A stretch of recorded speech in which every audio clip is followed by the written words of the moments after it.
In the last video, I was talking about the method of Lagrange multipliers, and in this video, I want to give you an example of it. So let's say I am given a function f of which is function of two variables x and y, and let's say the function is x times y, okay, and I want to also impose a constraint on the values that x and y can take. So let's say the constraint is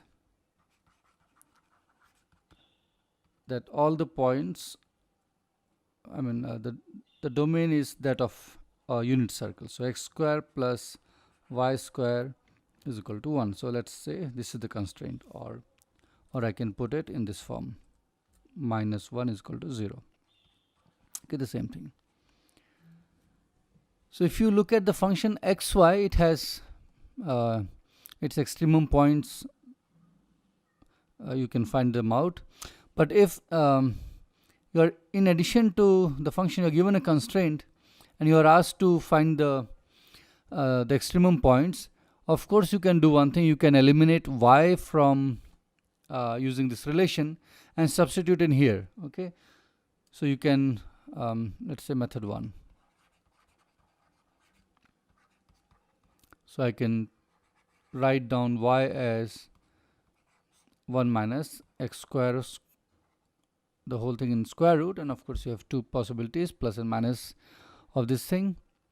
And with this you can write your function f to be x times 1 minus x square.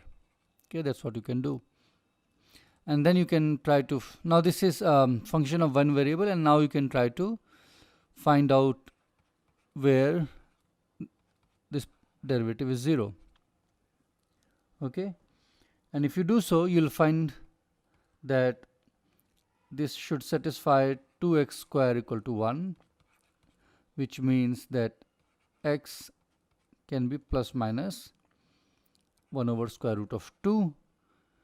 Okay, and which corresponds to y also, taking plus minus 1 over square root of 2.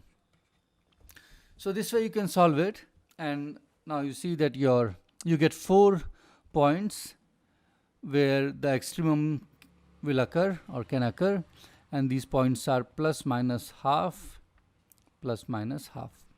Okay, so for plus half you have two possibilities, and for minus half you have two possibilities, so 4 points in total.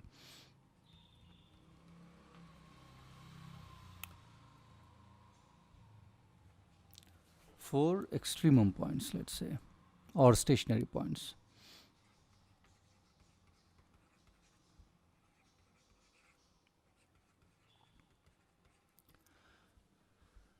Okay, now I do not wish to do it this way for one reason, that in this treatment I have not treated x and y on the same footing. See, I have eliminated one variable, the variable y, and have worked only with the variable x. So the treatment is not symmetric with respect to both the variables. So let me write it down. The above method, which is what you would very naively do, which is correct, the above method does not treat x and y in a symmetric fashion.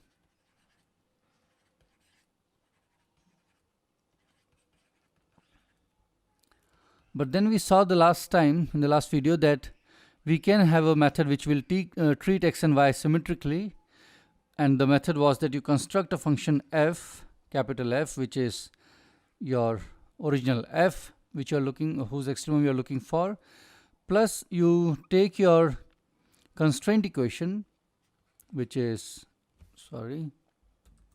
x square plus y square minus 1, okay, and multiply with the Lagrange multiplier. And now you treat this f as a function of three variables, x, y, and z. And now there are no constraints. Okay, these are our equations. This is our function, and I should look at the partial. Sorry, why did I write z? X, y, and lambda. Okay, and I should now look at the stationary points of capital F with respect to x, y and lambda. Okay, so as if there are no constraints. So that's what I should do, and let's do it this way now. So I have my F to be xy plus lambda x square plus y square minus 1. So we should calculate delta F over delta x, which will be, let me just so you will get y from the first term plus 2 lambda x from the second term, and I want to equate this to be 0. Okay, and then similarly for all other variables, delta f over delta y, which will be x plus 2 lambda y equal to 0, and then for del f over del lambda, and what is that?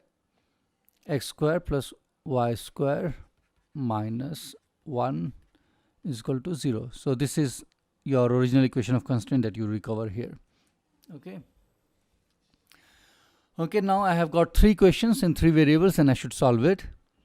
And you can solve it to get that x square minus y square is equal to 0. That's one equation you'll get. You'll be able to reduce it to this. X square plus y square is equal to 1. That is already a constant equation. Okay, these 2 equations you will obtain by eliminating lambda. Okay, so you eliminate lambda, and that's what you get.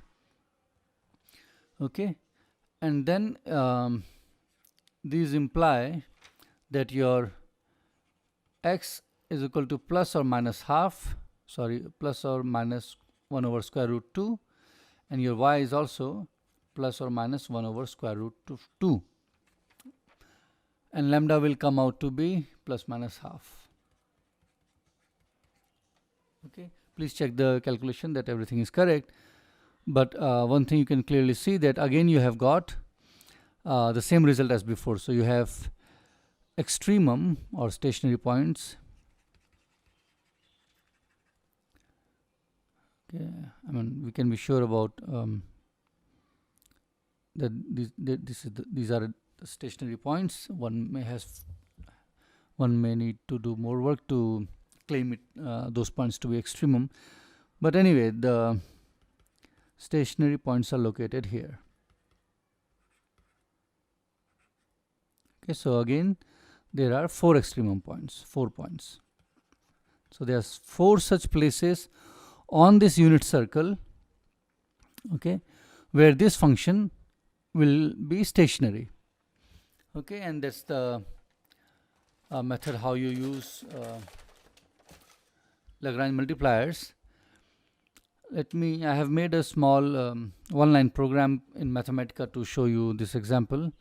Let me try to do this somewhere here. Yeah. Okay, so you can see it in your. Okay, this is nice. Let me. So you see, I have plotted x times y here. Okay, and I'm doing really nothing. I'm just plotting. This is a comment here in the red. This is the title. Now I do a 3D plot. I hope you can see it. If not, let me do this. So I've done a 3D plot 3D of the function x times y. Okay, and the range is from -1 to n for x and -1 to 1 for y. And I'm also defining region function. So the plot will be limited to this region. So what is the region? It is that x square plus y square should be less than or equal to 1, and it should be greater than 0. This was not necessary, I think, but the lower limit was not necessary. So this is what you get. Let's see. This is what you get. So these are it should show you. Yeah, you see, these are your axes, x and y axes. So origin is here. So origin is somewhere in the middle of this entire curve, entire thing. So you see, if there were no constraints, origin is the place where you get a saddle point. Okay, so that's the saddle point. But now you are given a constraint that x square plus y square is equal to 1, which means I'm looking at the extremum of this function at the in the region where all your points lie on the circle, and that is why I have put this condition here.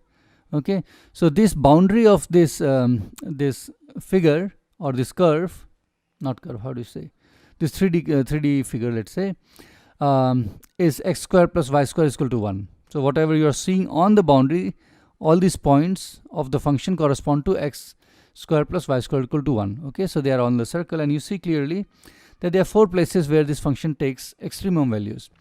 One is here, this one, this place, it becomes a minimum. One is here, it becomes a maximum. One is here, it becomes a maximum, and one is behind this. Let me try to do this. Yeah, it's there. Okay, and the values are all the same. See, let's see what the values are. So remember, your x was plus minus 1 over root 2 and y was plus minus 1 over root 2, and the function is x times y, so the values will be 1 over 2, which is 0.5, or minus 1 over 2, and that's what you see here. You see, let's see. Yeah, this is this box in which this entire figure is put. This goes up to 0.5, as you can see here. Okay, this place. So these 2 points are touching 0.5, the value of the function, and here it goes to minus 0.5. So these two, this one and this one, has minus 0.5. So this is how you can visualize this. And of course, if the function has more than 2 variables, then the same thing you will not be able to do easily. Anyway, this I did more to encourage you to play with Mathematica when you're doing calculations and to verify them. Okay, so let's go back to what we were doing here. Let me give you one more exercise. This will be, I'll give you the results, but it will be more for you to do as an exercise. So maybe some color. Okay.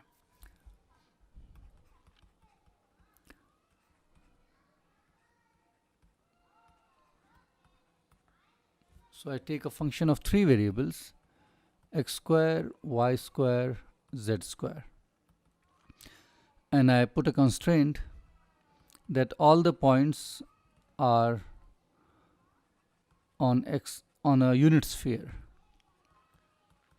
Okay, so I'm looking for the extremum of the function f on this sphere. Okay, so how do you do it? Let's use the method of Lagrange multipliers. I construct a function f, x square, y square, z square, and then I put my constraint x square plus y square plus z square minus 1. Okay, remember we have to also always bring minus 1 on that side, so that you also always have a constraint in the form phi equal to 0. Okay, so that's the phi here, and you have a Lagrange multiplier. Again, put the partial derivatives to 0 and you'll get 4 equations in 4 variables. X square plus y square plus lambda equal to 0, y square times z square plus lambda is equal to 0, z square x square plus lambda is equal to 0, and your original equation of constraint y square plus z square is equal to 1. Okay, and you can solve these and you will find the solution to be the following. Your x will be allowed to have 2 such values, and same for y, and same thing for z. Okay, so these are all the places where your function function f, small f, will take its extremum values, together with the constraints, allowed constraints, and you will also find that the Lagrange multiplier is going to come out to be -1/9. Okay, I think these two examples are sufficient to appreciate the method of Lagrange multipliers, and we'll start with calculus of variations in the next video.